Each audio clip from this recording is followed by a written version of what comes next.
There was some phenomenal one-liners. Oh, man, it was good. It was good. Gosh. King Saul's a reverse Grinch. We know where Lodabar is because the bar was set so low. The bar was set low. Oh, man, King Saul was a reverse Grinch. That was the best. He was a reverse Grinch. Prove me wrong. The thunder bore 2 sons. One he named after himself, the other after the fathers before him, because ego was generational. The thunder lived wild and free to the fullest, laughed louder than doctrine, and when he vanished in a fist-pumping celebration, he left us, his unqualified, unstable sons, to figure it all out. Welcome to the Sons of Thunder podcast, where healing sounds like laughter, heresy is accidental, and joy is our end-time survival strategy. Strap in, say a prayer, and try not to get stuck in the truths that hit harder than a youth camp altar call. Now, let's dive in with joy as our protest.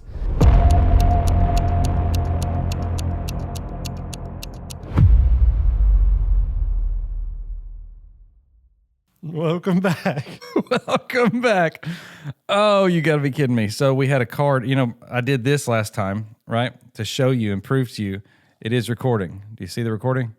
Oh, yeah. It is recording. We did that last time, and the card got full. This is now the third time. Is this God's way of telling us what was just said was meant for just us? Maybe. I'll see how far that went, though. Maybe it went far. I don't know. That was hilarious. So you're like, yeah, you know, last time it just wasn't recording, son of a gun. That was great. So apparently I needed to format the SD card, and I apologize to all of our faithful Thunder buddies. There was some phenomenal one-liners. Oh, man, it was good. It was good. Gosh. King Saul's a reverse Grinch. We know where Lodabar is because the bar was set so low. The bar was set low. Oh, man, King Saul was a reverse Grinch. That was the best. He was a reverse Grinch. Prove me wrong. So let's. So we're gonna do this. We're gonna do this quickly. This is gonna be a much shorter episode today because we've already recorded half an hour and realized that it did not capture. We've been having some technical difficulties. Listen, here's what would solve this problem. Money would solve this problem. If you want to donate to our pod, to our podcast, I'll accept cash. There is a link on our Linktree page that you can make a donation. Is there really? There really is. There really is. Can I make a donation? I don't have any money. We will link it.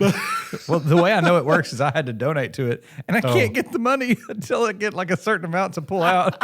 So I'm out another $35.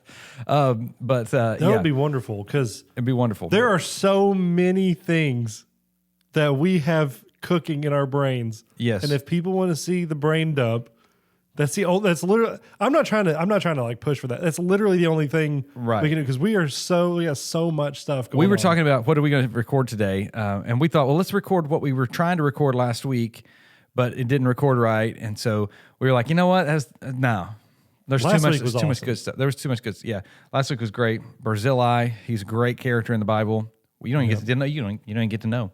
Unless we get some more sponsors or some donations to the pod. We're able to do this more. Yes. I was talking with somebody the other day. They said, "Man, I can't believe you're running a podcast." And I was like, "Well, I run mine, and then I run my girls' podcast, the good one, the one that actually has a lot of subscribers, and the one people like." Yeah.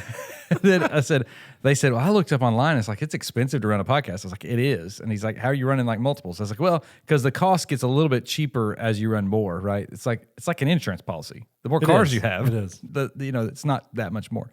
But problematic. It'd be great if somebody could donate a big donation to the pod. $1 billion. We will be able to do 4 more episodes with that. Yes, probably 4. Listen, we're looking to. Somebody wants to punch out 2 a week. We could do it. I'm not looking to. Oh yeah, we could punch out 2 a week easily. Now listen, we're talking about that's a different amount of money. It is. That's where I straight go for. Oh, goodness. So here's welcome back to the Sons of Thunder. I'd have to start doing a lot more stuff. Again, we've been sitting here. We've recorded already in this room for half an hour, and we were actually been here for like 45 minutes. And dude, it was good. It was great. So here's what we're gonna do. Let's rush. Do you want to rush through that, or do you want to rush through what we said, or do you want to just jump into the new spot? Let's jump into the new spot. I say we jump straight into the new spot. Let's real quick. Let's do 3 minute. A 3 minute drill. 3 minute drill of the beginning life of Mephibosheth. Mephibosheth, born into a royal family. King Saul had a son named Jonathan. Saul, reverse Grinch, was good, turned bad. Yep. Had Jonathan. Jonathan had a best friend. His best friend slayed Goliath. David is the guy. David, as a young shepherd boy, goes and he kills Goliath. After he kills Goliath, David gets hired by King Saul to come into the palace and worship and sing. I want to be that guy. I want killers to be worship leaders. I do too. That's my favorite kind of worship leader. By the way, we're looking for worship leaders right now. So then we don't want murderers. Go ahead. Then David and Jonathan become best friends. So much so, Jonathan says, "David, whatever you need in life, here's my blank check. Anything you need, I've got." Now Saul becomes jealous. His heart shrinks 3 sizes, and when it does, he hates David. Because David is actually the anointed next successor. David should be the king. So Saul knows this. Jonathan knows this. Jonathan's happy about it. Jonathan says, whatever David needs, I'm here for. So Jonathan has a son. Jonathan's son name is Mephibosheth. He's very young. Mephibosheth, just a small boy. Little baby boy. And Saul does some stupid things, ends up getting him and Jonathan killed. That's what happens when you're a reverse Grinch. That's exactly what happens. Idiot. Don't be a reverse Grinch, guys. So then Mephibosheth, small boy, at home with his nurse, his nanny, his caregiver, and she hears Jonathan is dead. She's afraid because David is going to now be king. In the Old Testament times, a new king would take over, and he would kill all of the family members of the former king, right? Because he didn't want a rebellion, right? So the nurse or the person taking care of Mephibosheth hears. The nurse doesn't know David. No. The nurse doesn't know David's not an evil, harsh king. He's a kind king. He's God's anointed king.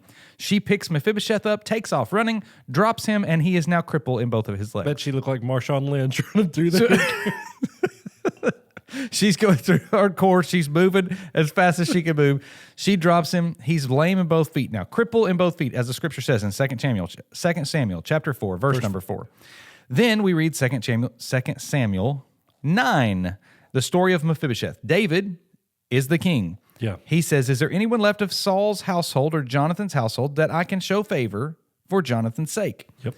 Somebody says, oh, there's a guy named Mephibosheth. He lives in Lodabar. Why? What about Lodabar do we need to know? Because Debar is set so low, that's where people go when they're like just down and out, man. Yep. This is the desolate place. It's a place where the outcasts go. It's a place that's hard, difficult. So that's where Mephibosheth is living. He's old enough now to be living with a family, which we actually talked about in last episode because it's Barzillai's family. Nobody knows this. I know. We don't have time to get into it. Again, donate if you want to hear more. So you've got Mephibosheth living there. David sends. It's terrible.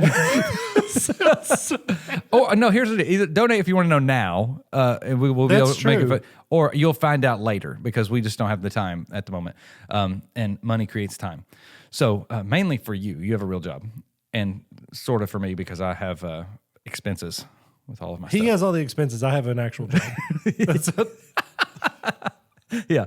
So anyway, so David sends his crew to go and invite Mephibosheth into his home, into the palace. What is David's purpose? David's purpose is to invite Mephibosheth into the palace to have fellowship and eat with him. Yep. Mephibosheth, living in Lodabar, crew comes up. Hey, you're invited to come to the king's palace. He says, I can't. Are you kidding me? There's no way. He says, I want you to come to the palace. We did talk about how the nurse didn't know David. Right, so she responded in fear by running him out. Right. If she'd have known David, she would not have responded in fear. She would have responded in faith, because David's a good anointed king. Jonathan, when he was growing up with Mephibosheth, young in the house, probably spoke highly of David. Right. Well, that got cut off whenever Jonathan died, and then he was brought up thinking, "There's a danger. If David ever finds you, he's going to kill you." Right. So Mephibosheth doesn't know David the way he should know David. Now, David invites him in. This is the part of the story where we know that when Dad preached this was incredible. Mephibosheth goes to the palace, and Dad used to do this sermon where he would preach a sermon once where he talked about when Mephibosheth goes in to eat with the king, right? The king's table is there, all the king's family, the royal line, his son, Absalom. Beautiful hair, Reverse Grinch, as well. Yeah. Took after his commander of the armies, the prime minister, all the people that are like the royal people, and then you got Mephibosheth walking down the hall. Do they have those like English wigs? Probably not at the dinner. That's probably just so they're the judicial system. Yeah, okay. When they're in the Supreme Court. So they are. So Mephibosheth shows up to eat with the king, and Dad used to do this thing, and it rings in my mind still of like what it sounds like whenever crutches. And he's crippled in both feet, so he's like kind of dragging his feet, right? So it's like you hear this crutch, drag, drag, and which made me think and us think like whenever the king has invited us to his table, we accept the invitation. We're then given a place in his home, and then we get to fellowship with him at his table, and we're the crippled people walking in. Yeah, we don't have it all together. You had made the statement whenever the recording quit that. That people have this thought that they are they're deserving. They're deserving of people, the king's seat. I think it's like that weak mentality of Christianity where we feel we deserve it. I'm like, right. we don't. Like read who Jesus is in Revelation. The Jesus who's coming back. Yeah. Read about him because you'll quickly understand I don't belong. I shouldn't be here. I should not be here. And he still says. Yeah, which David, we did make a mention, David showed it. So Saul was the king, the first Israelite king. Israelites wanted a king. God said, you don't need a king, you got me. They said, we want a king like the other people. And they're like, okay, here you go. Saul. Because they have it all together. They've got, yeah. All the people that you keep beating up, what is the deal? So smart. We talked about how, so Mephibosheth is born into that line, right? Yeah.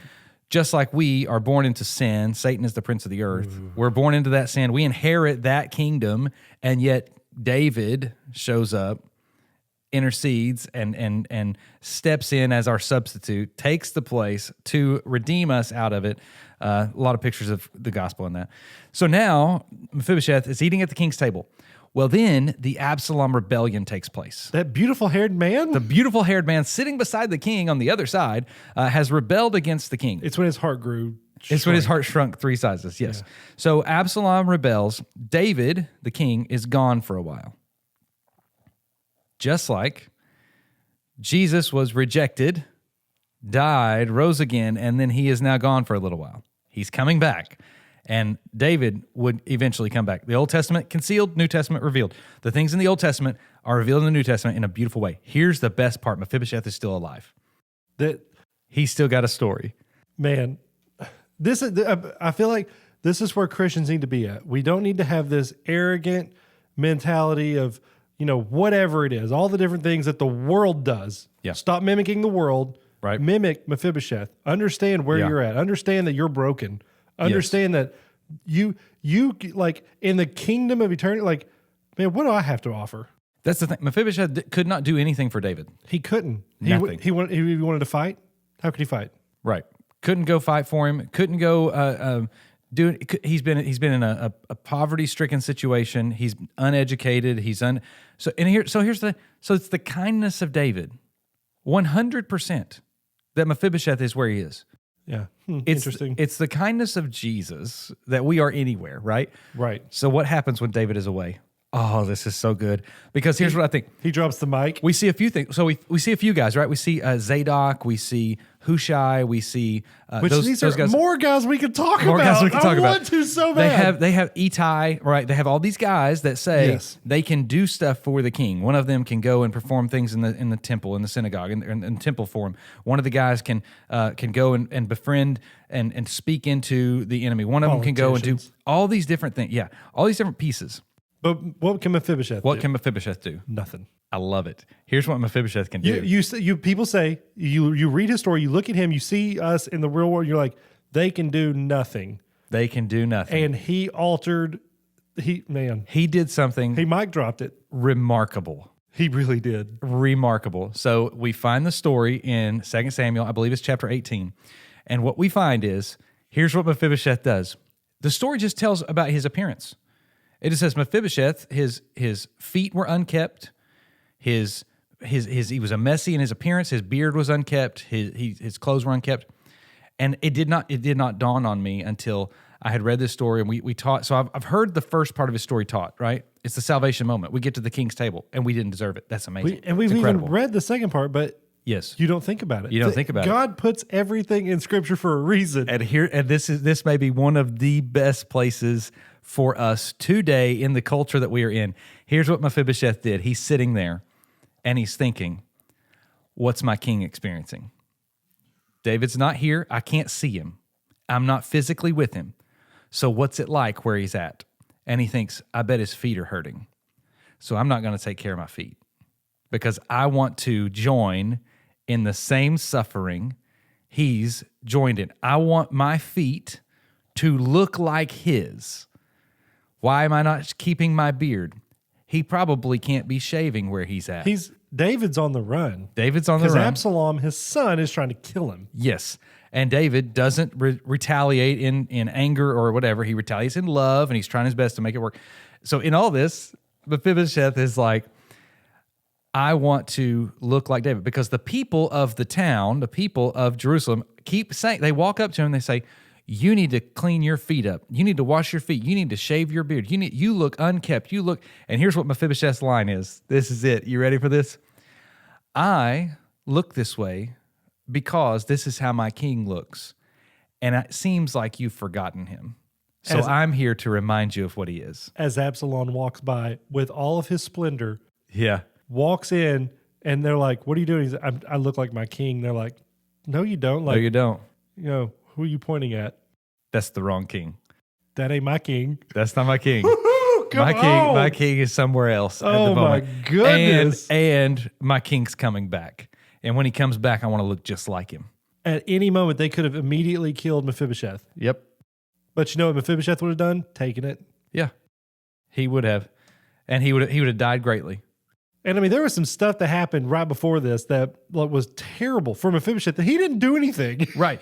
Yeah, that's the other part. False accusations. False accusations. He was lied about. Ziba went and talked to David, and David was like, what's Mephibosheth doing? He's like, he's joined Absalom. No, he didn't. You can be lied about.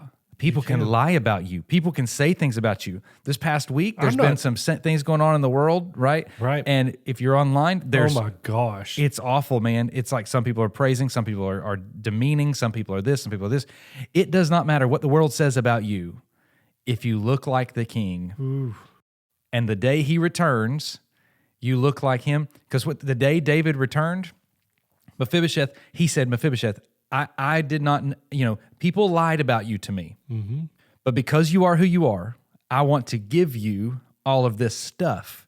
And what does Mephibosheth do? He says, I don't want your stuff. I want you.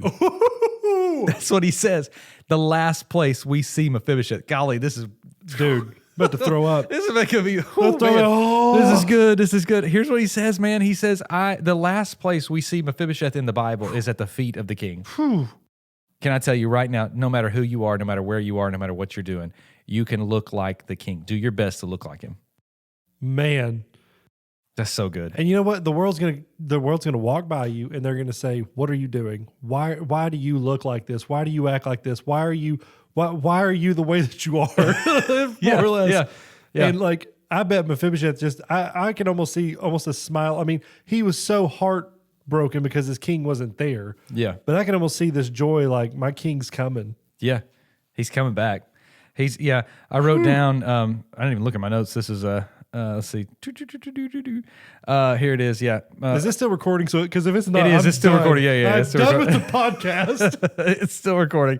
We actually got this one. It's only 15 minutes or so. The people say this. So yeah, people say, Mephibosheth, you look unshaved. Your feet need washed. Get yourself together. And Mephibosheth replies this way: I'm trying to look like David. You seem to have forgotten him. I am doing my best to remind you of him.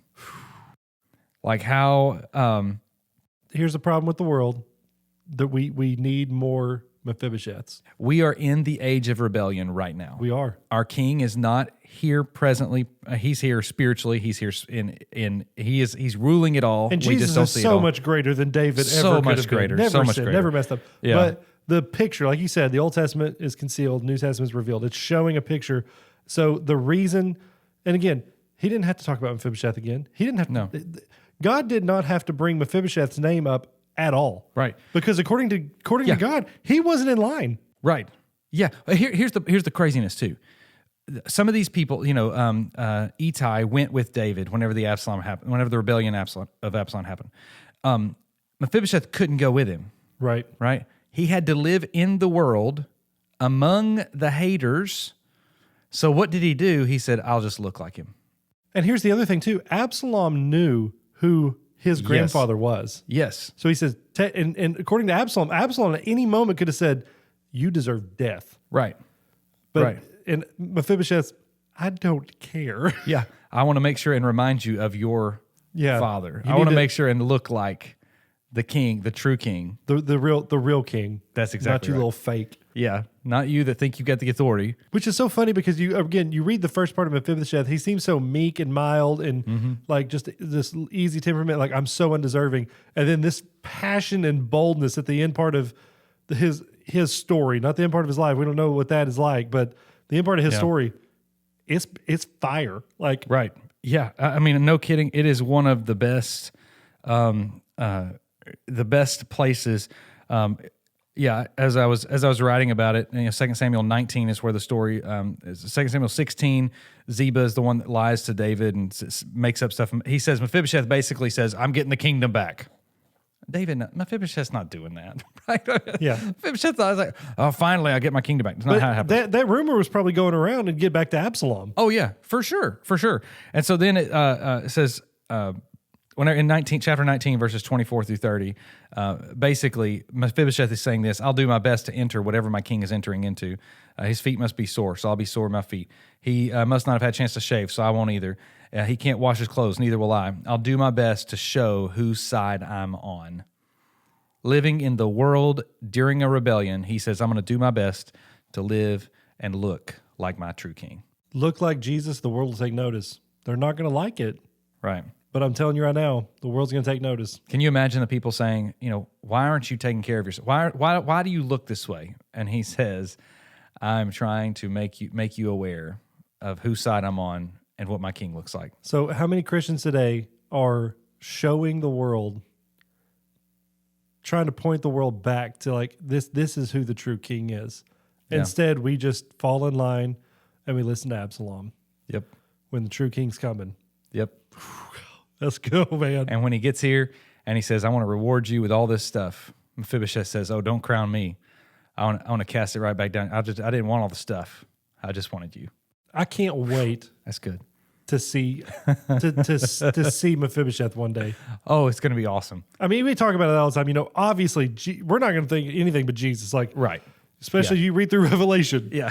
He takes the scene. Yeah, Jesus kind of takes control of the whole scene. He's but got a take notice walk. yeah, he really does. But to be able to talk to somebody like Mephibosheth, like, Yeah.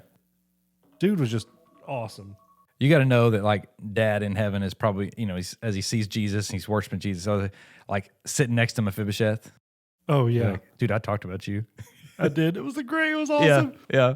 Oh man, that's good And then stuff. the Brooklyn Angels up there. Your son's talking about him right now. Hey, Fibby. Phoebe. Hey, Fibby, check it out. They're talking about you right now. You did some good stuff. You did some good stuff. Proud of you, Fibby. Proud of you. Oh man, we are all crippled Mephibosheths that have nothing to give the king, but we can try our best to look like him. Take pride in it. Take pride in it. You've made it. This is the end. A short episode today because our recording stuff has been failing, but we hope you found some encouragement, some joy in the middle of this chaos. So you made it to the end. Congratulations. Ah!